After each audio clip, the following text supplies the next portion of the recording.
Hello, today we are going to do a review on the Koko Loko rose from High Country Roses. Now, I had a rough start with this rose. I got this rose as a gift back in September of 2022, and I planted it right away in the fall in a large pot on my porch. And it seemed to survive the winter, surprisingly. It was still had foliage. It was suffering, and then once it started to warm up in late winter, it completely died.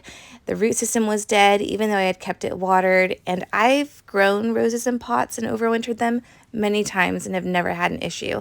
So I reached out to High Country Roses because they do have a 1-year guarantee on their roses, and no questions asked, they sent me a brand new plant in the spring, and that is this plant. So as you can see, it's a really small plant, and by the way, kudos to High Country Roses, excellent customer service. I was really happy that they were able to replace this rose. So I planted this in this drift that you guys might have seen a little over a month ago, and it's doing phenomenal. I just made sure to plant it deep enough to where it was at soil level from the pot, and then I also mulched it heavily. So this was planted about mid-April. I also added a few scoops of compost into the hole, and then I added some rose fertilizer. It's a slow release fertilizer. Espoma Rose Tone is just as good. You just don't want to use any synthetics.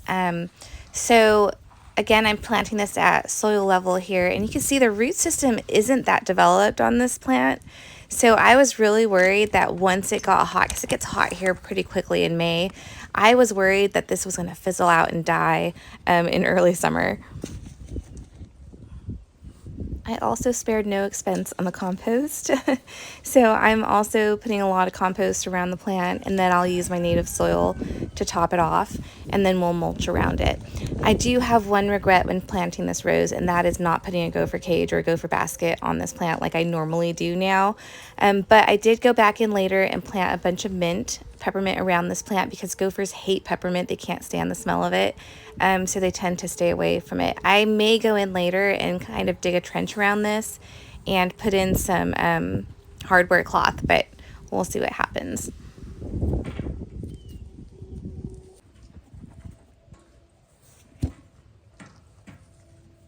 For good measure, I'm also going to topsoil this with some compost apparently. Here we are the first week of June, and as you can see, the plant has gotten much bigger. It's stayed disease-free this entire time. Even though it's been hot and humid, it is not struggling at all, and it is blooming profusely right now. And I'm told that the Koko Loko will bloom from early spring until I think the first frost. So we'll see if that's true for this little plant. Mine does tend to lean a little more on the lavender blush side. I've seen other people's Koko Locos and they're more on the cocoa side. So your plant could look a little bit different, but it still should be in the cocoa color family.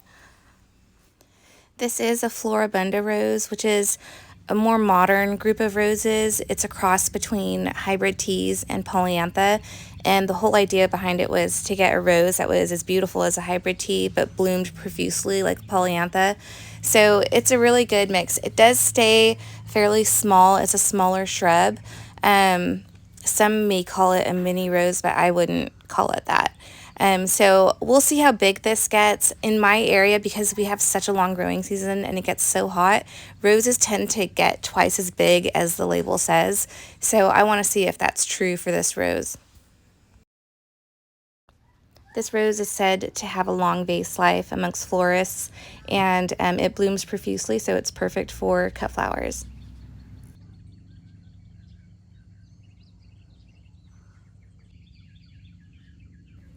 Now I'm going to show the rose in different times of the day so you can see what the color really looks like, because it does look different in the morning compared to when it's overcast or in the later evening.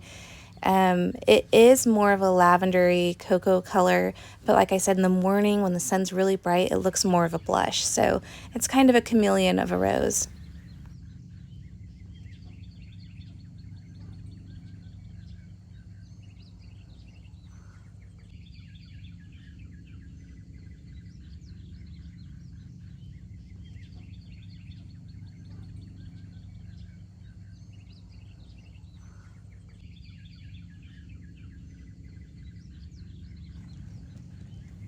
You can see here how the rose changes color with age as well.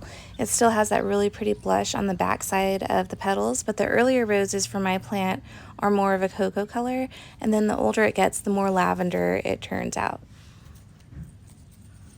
So that concludes this video review. I'm giving this rose a 10 out of 10 because it's gorgeous. I hope you guys try it in your own garden, and if you do, let me know how much you like it. If you already have it, leave a comment, give me some tips for overwintering. I think what I'm going to do is just add a new layer of mulch before winter and hope for the best.